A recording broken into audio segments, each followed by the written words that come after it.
नमस्कार जी, स्वागत सत्कार अभिनंदन राम राम जय श्री कृष्णा राधे राधे। कैसे हैं आप सभी? उम्मीद करता हूं आप सभी स्वस्थ होंगे, मस्त होंगे, तंदुरुस्त होंगे और मेरे साथ यानी कि चंदू जैन के साथ एक बार फिर से इतिहास विषय की शानदार परिचर्चा करने के लिए बिल्कुल तैयार होंगे। ठीक है, आइए शुरुआत करते हैं। मेरे प्यारे साथियों, हमने एक महत्वपूर्ण अध्याय पढ़ा। अध्याय ये था 7वीं से लेकर 12वीं शताब्दी तक काव्य क्लासेस कोटा के मोबाइल एप्लीकेशन पर, जिसके अंतर्गत हमने यह जाना कि आखिरकार किस तरह से यह कार्य करता है, कौन कौन से राजवंश हुए, कौन कौन सी घटनाएं हुई। और अब हम पढ़ रहे हैं मेरे प्यारे साथियों इस काल के कुछ महत्वपूर्ण प्रश्न। ठीक है, चलिए, बहुत अभिनंदन। क्लास को लाइक शेयर कर दीजिए चूंकि यह क्लास ऐप से लाइव है। और इसके अलावा एक बात और साझा कर दूं मेरे दोस्त, यह क्लास यूट्यूब पर भी पब्लिश होने वाली है। ठीक है, चलिए, बहुत बढ़िया। निम्नलिखित कथनों पर विचार करें। यहाँ पर कुछ कथन है। ठीक है, आपको इन कथनों पर विचार करना होगा कि पृथ्वीराज चौहान ख्वाजा मोइनुद्दीन चिश्ती के समकालीन थे, गयासुद्दीन तुगलक निजामुद्दीन औलिया के समकालीन थे। सही होगा केवल एक, केवल दो, एक और दो दोनों, उपयुक्त में से कोई नहीं और अनुत्तरित प्रश्न है। बताओ।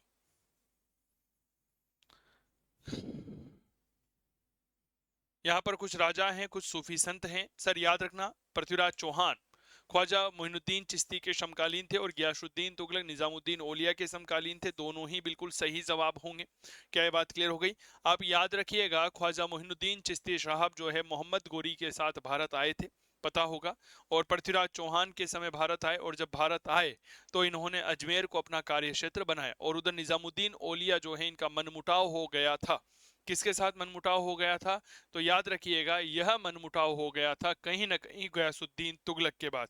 इसके बाद की कहानी आप लोगों को पता होगी कि जोना खान, जो बाद में मोहम्मद बिन तुगलक के नाम से राजा बनता है, जोना खान जो है वह मोहम्मद बिन जो निजामुद्दीन औलिया है इनके पास जाता है आशीर्वाद लेने के लिए कि बाबा मुझे आशीर्वाद दीजिए कि मैं शासक बनूं। क्लियर हो गई? निजामुद्दीन औलिया कहता है हुजूर दिल्ली दूर अस्त, यानी कि हुजूर अभी दिल्ली दूर है। इसके बाद आपको पता होगा, दिल्ली के पास ही अफगानपुर नाम का एक कस्बा है, वहां पर हाथियों की दौड़ करवाई गई। लकड़ी का बना हुआ महल था, उसकी वह गिर गया और गयासुद्दीन तुगलक की मृत्यु हो गई थी। ठीक है, चलो जी, बहुत बढ़िया। अगला प्रश्न देखो। निम्नलिखित पाल राजाओं में से कौन वंशानुगत राजा नहीं था बल्कि उसे चुना गया था?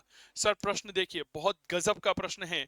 इसमें कोई दो राय नहीं है। टीजीटी भर्ती परीक्षा 2004 का यह सवाल है। गोपाल, धर्मपाल, देवपाल, महिपाल, अनुत्तरित प्रश्न है। वंशानुगत राजा नहीं था बल्कि उसे जो है वह चुना गया था। बहुत बढ़िया प्रश्न है, कृपया जवाब दीजिए।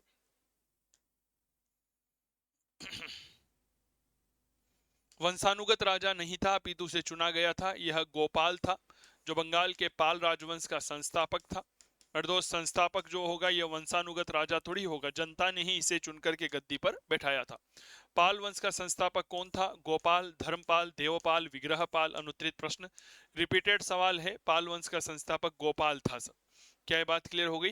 ये बात याद रखिएगा। खालिमपुर एक लेख मिलता है बंगाल में, उस खालिमपुर लेख में गोपाल के पिता का नाम वपयत मिलता है, वपयत। ठीक है, अगला प्रश्न देखिए। निम्नलिखित में से किसने सोमपुर महाविहार का निर्माण करवाया? कुमारगुप्त प्रथम, हर्ष, धर्मपाल, विजय सेन और अनुत्तरित प्रश्न है। एक ऐसा व्यक्ति जिसने सोमपुर महाविहार बनवाया। ठीक है, बौद्ध धर्म से संबंधित है, ये बात थोड़ा सा याद रखिएगा, तो जरूर जवाब दीजिए। सोमपुर है, यह राजशाही जिला है बंगाल में। ठीक है, पहाड़पुर नाम की जगह है, वहां पर यह बनवाया गया था और इसे बनाने वाला था धर्मपाल। धर्मपाल के बारे में कहा जाता है कि यह धर्मपाल जो है वह बौद्ध धर्म का अनुयायी था। किसका अनुयायी था? तो याद रखिएगा जी, बौद्ध धर्म का यह अनुयायी था। क्या ये बात क्लियर हो गई? चलो जी, अगला प्रश्न देखो। पाल वंश का सबसे महान शासक कौन था? देवपाल, धर्मपाल, नयपाल, इनमें से कोई नहीं और अनुत्तरित प्रश्न है। पाल वंश का सबसे महान राजा कौन था? यह प्रश्न अक्सर पूछा जाता है कि बताइए, who is the greatest king of Pal dynasty? बताइए, पाल वंश के बारे में अगर मैं पूछूं कि सबसे महान शासक कौन था, तो याद रखना भाई साहब, नाम आता है देवपाल। देवपाल किस तरह से महान था, थोड़ा सा इस बात को थोड़ा सा समझने की कोशिश करिएगा। ठीक है, देवपाल ने परमेश्वर परम भट्टारक की, महाराजाधिराज की उपाधियां धारण करी। अपने वंश का सबसे बड़ा विजेता और महान शासक सिद्ध हुआ। पिता धर्मपाल की तरह यह भी बौद्ध धर्म का अनुयायी था। देवपाल ने भी नालंदा और विक्रमशिला विश्वविद्यालय में विकास में बड़ी रुचि दिखाई थी, यह बात याद रखिएगा। एक तिब्बती इतिहासकार हुए हैं लामा तारानाथ, उन्होंने देवपाल को बौद्ध धर्म का पुनर्संस्थापक कहा है। क्या ये बात क्लियर हो गई? तो याद रखिएगा, लामा तारानाथ के अनुसार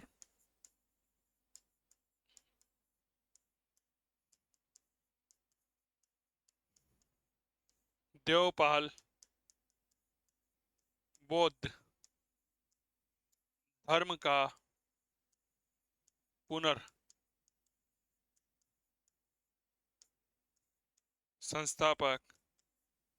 था। क्लियर? चलो जी।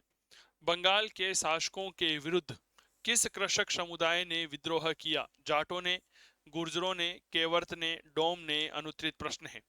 बंगाल के पाल राजा हुए है ना, इनके समय एक किसानों का विद्रोह हुआ, वह विद्रोह कौन था? बहुत बढ़िया जवाब दीजिएगा। देखो, बंगाल का एक पाल शासक था, नाम था महिपाल द्वितीय। ठीक है, महिपाल द्वितीय। इनके समय दिव्य कीरत या केवर्थ के द्वारा विद्रोह किया गया था। अब मेरे प्यारे साथियों, मैं अक्सर अपने विद्यार्थियों से कहता हूं कि आप प्रश्न के प्रारूप को समझिए। प्रश्न ऐसे पूछा गया है तो प्रश्न दूसरी तरह से भी तो पूछा जा सकता है ना। कैसे पूछा जा सकता है? प्रश्न पूछा जा सकता है कि बताइए केवर्थ विद्रोह किस वंश के समय हुआ था। तो हम सीधा सा जवाब देंगे, भाई साहब केवर्थ विद्रोह जो है बंगाल के पाल शासकों के समय हुआ था। क्या मैं ठीक कह रहा हूं क्या? बताओ भाई, जो केवर्थ विद्रोह है ये बताओ कब हुआ था या किसके समय हुआ था? तो मेरे दोस्त याद रखिएगा, यह बंगाल के पालों के समय हुआ था।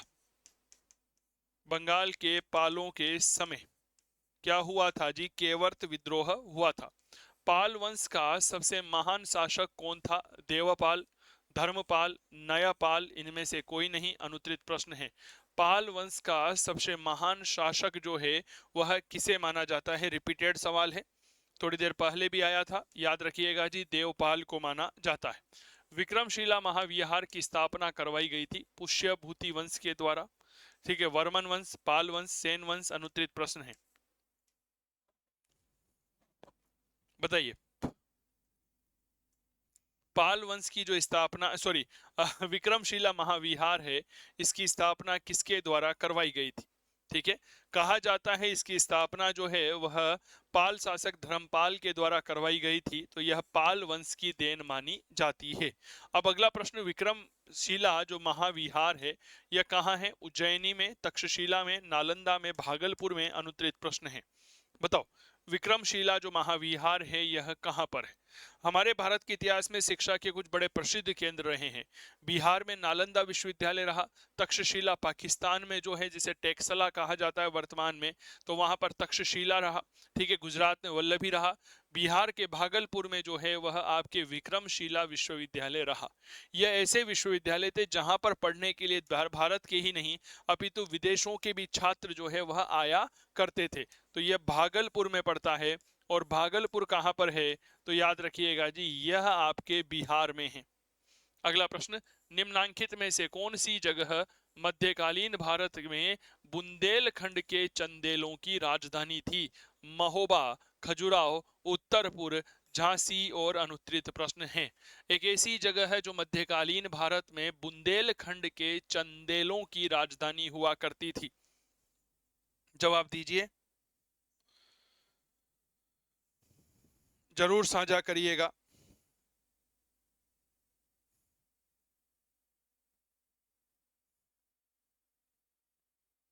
बुंदेलखंड के चंदेलों की राजधानी थी। सर, बुंदेलखंड के चंदेलों की राजधानी जो है वह खजुराहो थी। खजुराहो जो है ये अपना मंदिर स्थापत्य के लिए जाना जाता है, यह मैंने पहले भी चर्चा कर ली थी। किसके लिए जाना जाता है जी? मंदिर स्थापत्य के लिए जाना जाता है। खजुराहो वर्तमान में मध्य प्रदेश में है और यहाँ पर जो मंदिर है वह चंदेल राजाओं की ही देन मानी जाती है।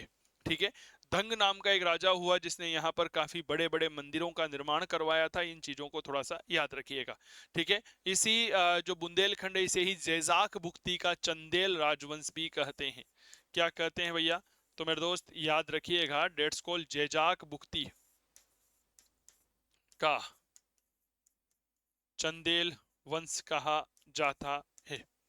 क्लियर? चलो जी अगला प्रश्न देखो। धंग नाम के राजा का संबंध किससे है? चंदेलों से है, चावान से है, गहड़वाल से है, कलचुरी से है? अनुत्तरित प्रश्न है।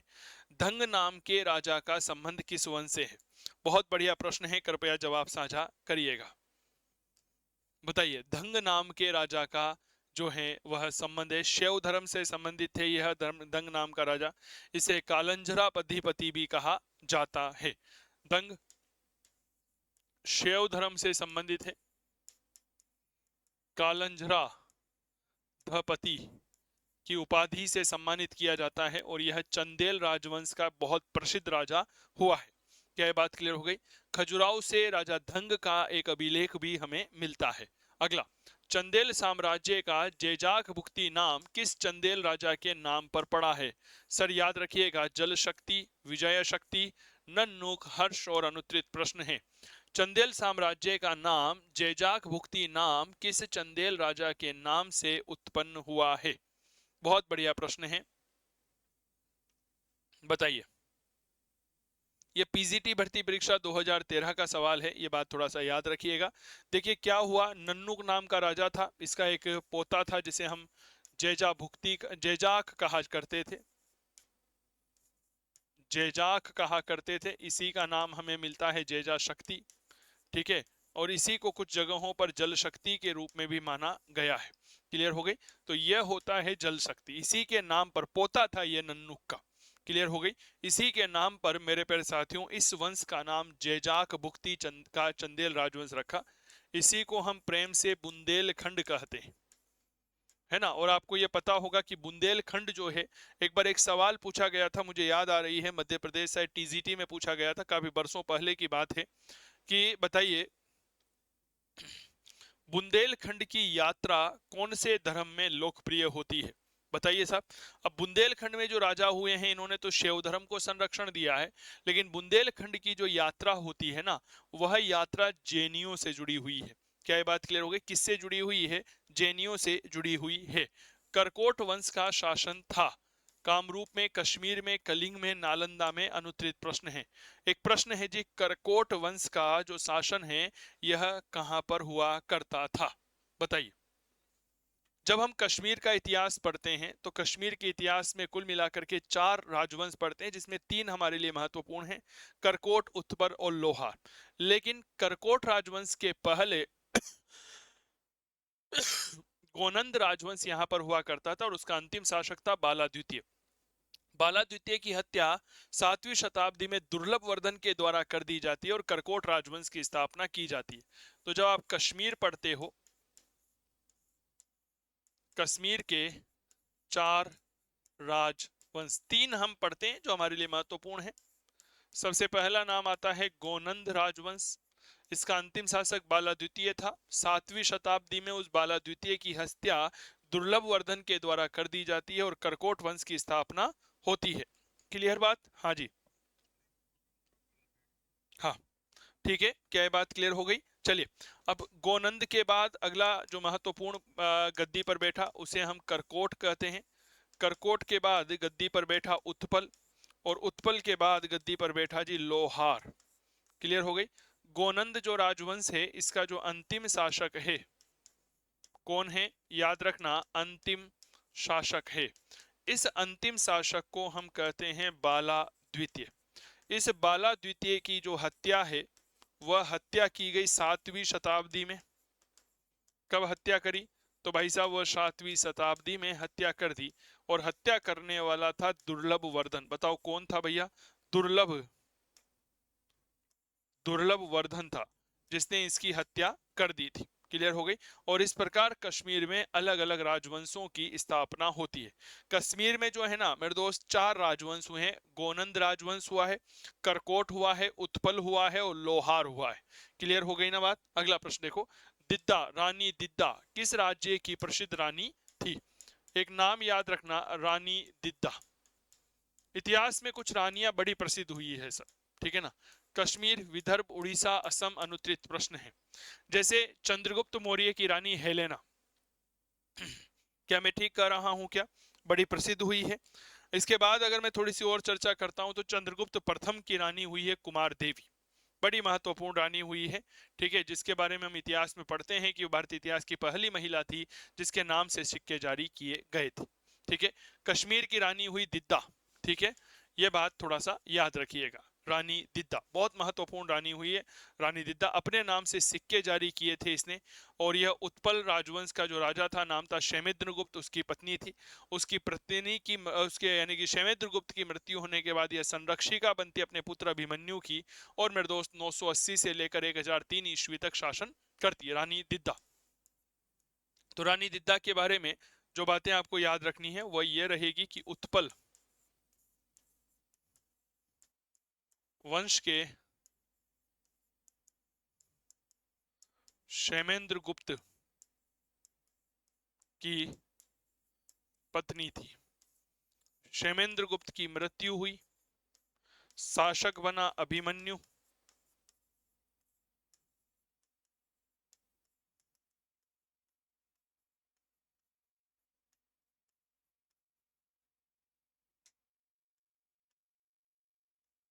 अभिमन्यु की यह क्या रही, तो मेरे दोस्त याद रखिएगा जी, संरक्षिका रही अभिमन्यु की। ठीक है, और लगभग 980 से लेकर 1003 ईस्वी तक यह शासन करती है। ठीक है, चलो जी अगला प्रश्न देखो। नवीं शताब्दी में उत्तर भारत को राजनीतिक एकता के सूत्र में बांधा था चंदेलों ने, प्रतिहारों ने, चौहानों ने, परमारों ने, अनुत्तरित प्रश्न है। भाई साहब बहुत गजब का प्रश्न है, रियल बता रहा हूं जी, दिल से अंतरात्मा से आवाज आ रही है।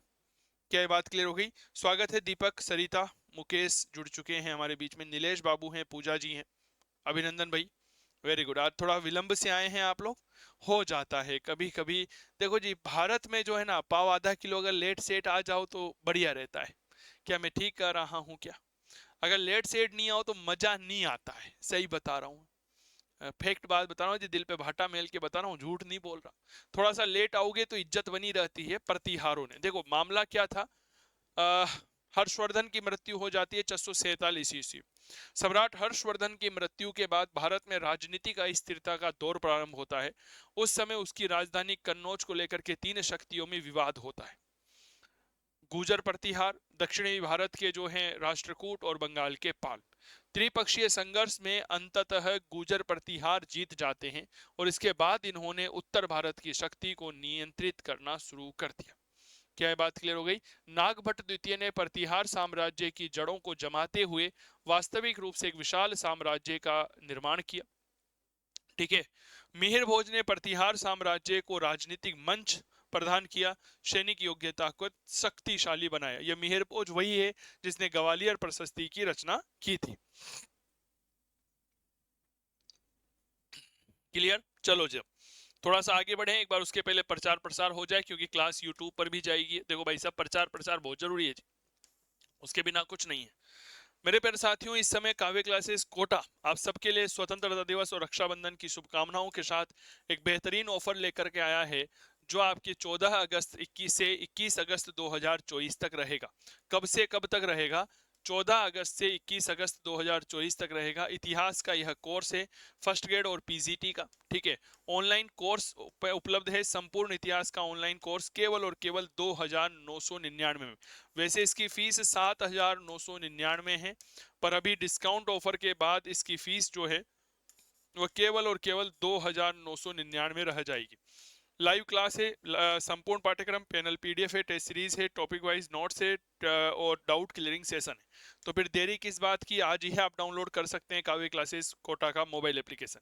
किसी प्रकार की तकनीकी सहायता के लिए आप हमारे हेल्पलाइन नंबर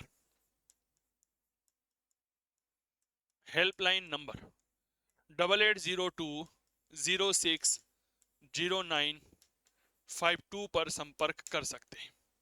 क्या बात क्लियर हो गई? बिल्कुल आपने सही सुना, 8802060952 पर आप संपर्क कर सकते हैं। यह ऑनलाइन कोर्स सभी भर्ती परीक्षाओं के लिए उपलब्ध रहेगा, यह बात याद रखिएगा, जहां भी इतिहास के प्रश्न पूछे जाते हैं। माउंट आबू में अगला प्रश्न देखिए, माउंट आबू में देलवाड़ा मंदिर जो है वह किसने बनाए? चंदेलों ने, पालों ने, सोलंकियों ने, परमारों ने? अनुत्तरित प्रश्न है। देलवाड़ा के जो मंदिर है यह किसने बनवाए थे? माउंट आबू में है ना, सिरोही में है, राजस्थान की सिरोही जिले में है। ठीक है, देखो एक बात याद रखिएगा, गुजरात का चालुक्य राजा हुआ है, नाम है भीम। नाम सुना होगा आपने भीम प्रथम का, ठीक है ना, मैं ऐसा मान के चलता हूं, जिसे भीमदेव प्रथम कहते हैं। इसका एक सामंत हुआ करता था विमल शाह, सामंत था, नाम था विमल शाह। उस विमल शाह के द्वारा इन मंदिरों का निर्माण करवाया गया है। यह मंदिर कहाँ पर है? तो यह मंदिर है राजस्थान। राजस्थान में एक जगह है सिरोही, सिरोही में एक जगह है माउंट आबू, और माउंट आबू के पर्टिकुलर देलवाड़ा नाम की जगह पर यह बने हुए हैं। पूरी तरह से सफेद संगमरमर से निर्मित यह मंदिर है। 5 मंदिर है जिन्हें हम इस तरह से याद रखते हैं, विमल वशही मंदिर है, लूण वशही मंदिर है, पीत लहर मंदिर है, चौमुखा मंदिर है, और महावीर स्वामी का मंदिर है। क्या ये बात क्लियर हो गई? तो सबसे महत्वपूर्ण विमल वशही का मंदिर है जो भगवान आदिनाथ को समर्पित है।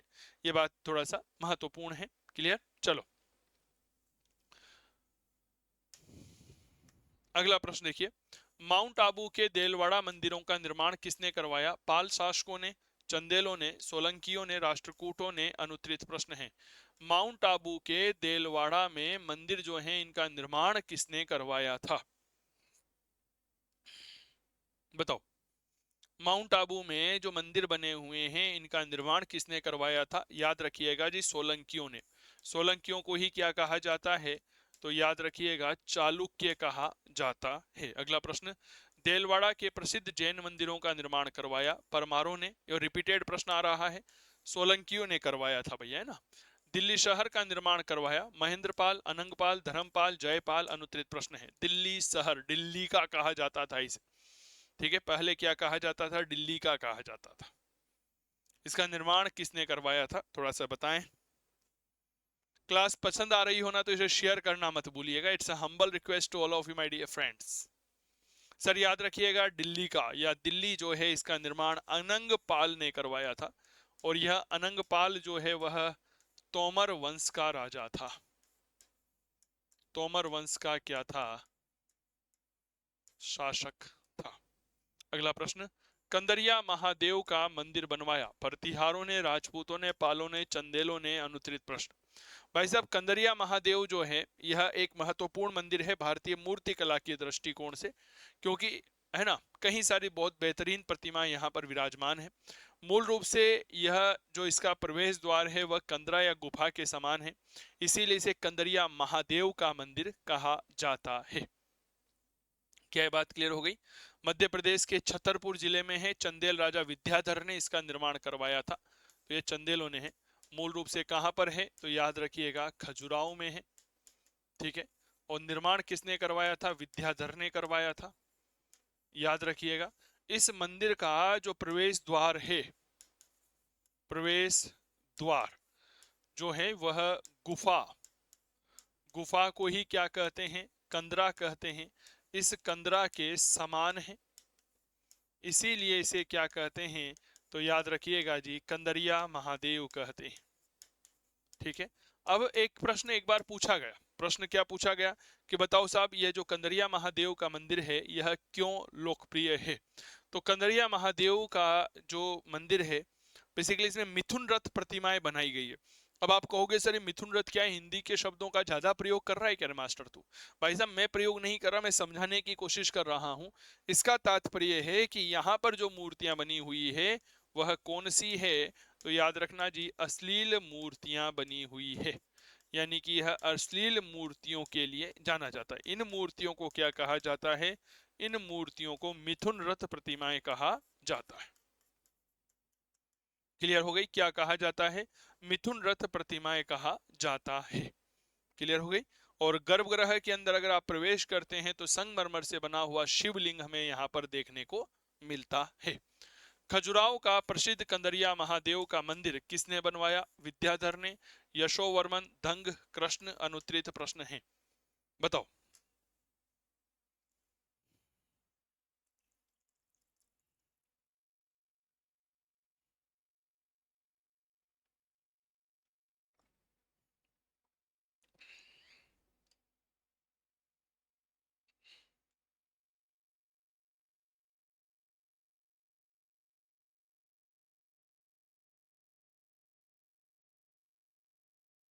बहुत महत्वपूर्ण मंदिर है भाई। ठीक है, बताओ।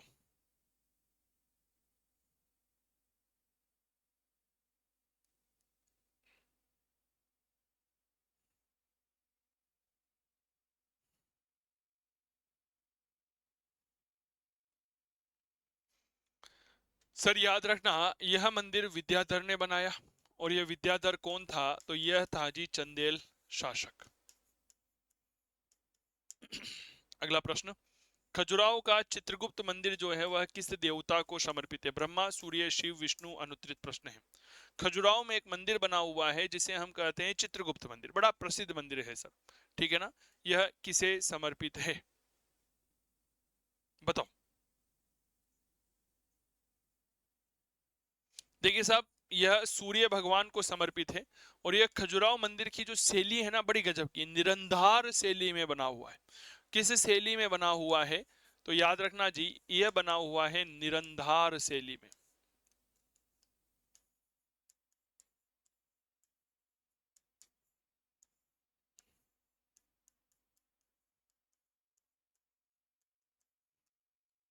निरंधार शैली में यह बना हुआ है। चंदेल कला का प्रमुख केंद्र था उज्जैन, कन्नौज, खजुराहो, ग्वालियर? अनुत्तरित प्रश्न है। बेसिकली आप ऐसा मत समझिएगा कि सर ये रिपीटेड प्रश्न आ रहे हैं, ऐसा क्यों हो रहा है? अरे भैया, ये इसलिए हो रहा है क्यों, मैं आपको बताना चाहता हूँ। क्या बताना चाहता हूँ कि रिपीटेड प्रश्न देखो, एक पीजीटी 2004 का है, एक टीजीटी 2013 का है, एक पीजीटी 2012 का है, एक पीजीटी री एग्जाम हुआ था 2013 में जब पेपर आउट हो गया था, तब का पेपर है। आरपीएससी फर्स्ट ग्रेड का है, डी ट्रिपल एस बी का है, केवीएस का है। यानी कि अलग अलग भर्ती परीक्षाओं में अलग अलग प्रश्न पूछे गए हैं। खजुराहो चतुष्पाद शिव प्रतिमा जो है वह कहाँ है? एलोरा, उदयपुर, नचना कटार? खजुराहो? और अनुत्तरित प्रश्न है। बताओ। एक जबरदस्त प्रश्न है, चतुष्पाद शिव प्रतिमा जो है वह कहां पर स्थित है? बहुत बढ़िया प्रश्न है, बताओ।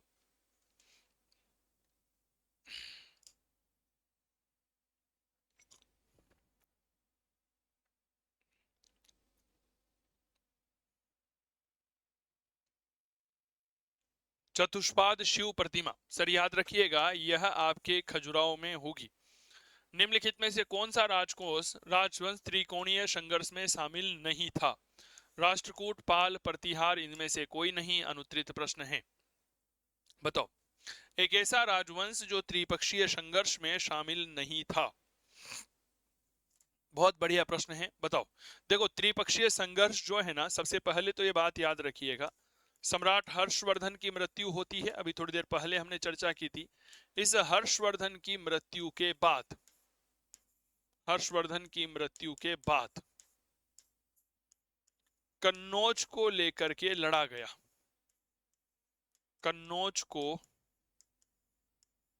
लेकर लड़ा गया था। ठीक है, अब इस तरह से समझिएगा, ये हमारा भारत, यहां पर है कन्नौज, तीन शक्तियां यहां पर, गुर्जर, प्रतिहार, राष्ट्रकूट और बंगाल की पाल। इसमें से कौन सी शक्तियां शामिल नहीं थी? कोई शक्ति शामिल नहीं थी। राष्ट्रकूट भी थे, पाल भी थे, प्रतिहार भी थे। क्लियर हो गई? यानी कि तीनों ने ही इसमें बढ़ चढ़ करके भाग लिया था। क्लियर हो गई? चलो बहुत बढ़िया, अगला प्रश्न देखिए। त्रिशक्तियों राष्ट्रकूट, प्रतिहार और पाल के आपसी द्वंद्व का केंद्रीय शहर था उज्जैनी, कन्नौज, कांची, पाटलिपुत्र? अनुत्तरित प्रश्न है।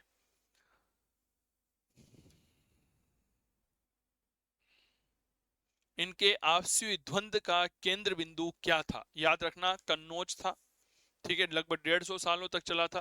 त्रिपक्षीय संघर्ष लड़ा गया। रिपीटेड प्रश्न है, पाल, प्रतिहार, राष्ट्रकूटों के बीच में। गुर्जर प्रतिहारों की राजधानी क्या थी? दिल्ली थी, ग्वालियर थी, कन्नौज थी, कालिंजर थी? अनुत्तरित प्रश्न है। गुर्जर प्रतिहार जो हुए हैं, इनकी राजधानी क्या थी? बहुत बढ़िया प्रश्न है, कृपया जवाब दीजिए। ठीक है, देखिए, गुर्जर प्रतिहारों की प्रारंभिक राजधानी मंडोर, फिर राजधानी बनी भीनमाल, जालोर, फिर उसके बाद राजधानी बनाई नागभट्ट द्वितीय ने कन्नौज को। क्लियर हो गई? तो कन्नौज राजधानी बनी थी। इसके बाद कौन प्रतिहार शासक नहीं था? मिहिर भोज, नागभट्ट, राज्यपाल, राजसिम्हा? अनुत्तरित प्रश्न है, बताओ। प्रतिहार शासक नहीं था कौन नहीं था? तो भैया याद रखना, राजसिम्हा यह प्रतिहार राजा नहीं था। राजसिम्हा जो है मूल रूप से प्रतिहार राजा नहीं माना जाता है। अगला प्रश्न देखिए, ग्वालियर प्रशस्ति संस्कृत भाषा में है, यह किस सम्राट के विषय में ऐतिहासिक जानकारी मिलती है? रामभद्र, वत्सराज, नागभट्ट, मिहिर भोज, अनुत्तरित प्रश्न। देखो ग्वालियर प्रशस्ति में जो है यह प्रतिहारों के बारे में जानकारी मिलती है और इसमें प्रतिहारों को राम के भाई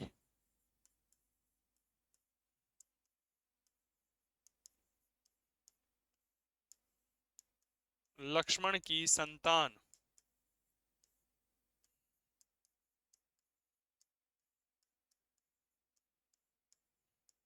बताया गया है। राम के भाई लक्ष्मण का मतलब क्या हो गया कि भैया यह कौन थे? रघुवंशी थे। रघुवंशी यानी कि सूर्यवंशी। आपने रामायण में इन बातों को जरूर सुना होगा, लॉकडाउन में हम सब ने रामायण देखी हुई है भरपूर। क्या ये बात क्लियर हो गई? और ये मिहिर भोज की है। अक्सर हम क्या कहते हैं कि मिहिर भोज की ग्वालियर प्रशस्ति में हमें यह जानकारी मिलती है, तो भाई साहब मिहिर भोज ने लिखी थी। क्या ये बात क्लियर हो गई? तो ये थे कुछ शानदार प्रश्न। उम्मीद करता हूं ये प्रश्न आपको बहुत अच्छे लगे होंगे। कमेंट हमें जरूर करिएगा। साथ ही अगर आप जुड़ना चाहते हैं हमसे और करना चाहते हैं अपने सपनों को साकार, तो फिर देरी किस बात की, आज ही डाउनलोड करिए काव्य क्लासेस कोटा का मोबाइल एप्लीकेशन, जहां पर रक्षाबंधन और स्वतंत्रता दिवस के पावन पर्व पर 14 अगस्त से 21 अगस्त 2024 तक शानदार ऑफर चल रहा है। संपूर्ण इतिहास का ऑनलाइन कोर्स केवल और केवल 2999। फर्स्ट ग्रेड, पीजीटी और अन्य सभी भर्ती परीक्षाओं के लिए समान रूप से उपयोगी रहेगा। भारत के तीनों पाठ प्राचीन, मध्य, आधुनिक, विश्व इतिहास और राजस्थान के इतिहास का इसमें अध्ययन कार्य आपको करवाया जाएगा। टेस्ट पेपर रहेगा, फ्री पीडीएफ नोट्स रहेंगे और भी बहुत कुछ आपके लिए होने वाला है। तो देरी किस बात की, आज ही डाउनलोड करिए काव्य क्लासेस कोटा का मोबाइल एप्लीकेशन। बहुत बहुत धन्यवाद। जय हिंद, जय भारत। कल मुलाकात करता हूं, तब तक स्वस्थ रहें, मस्त रहें, तंदुरुस्त रहें और करते रहें इतिहास की बात चंदू जैन के साथ। नमस्कार।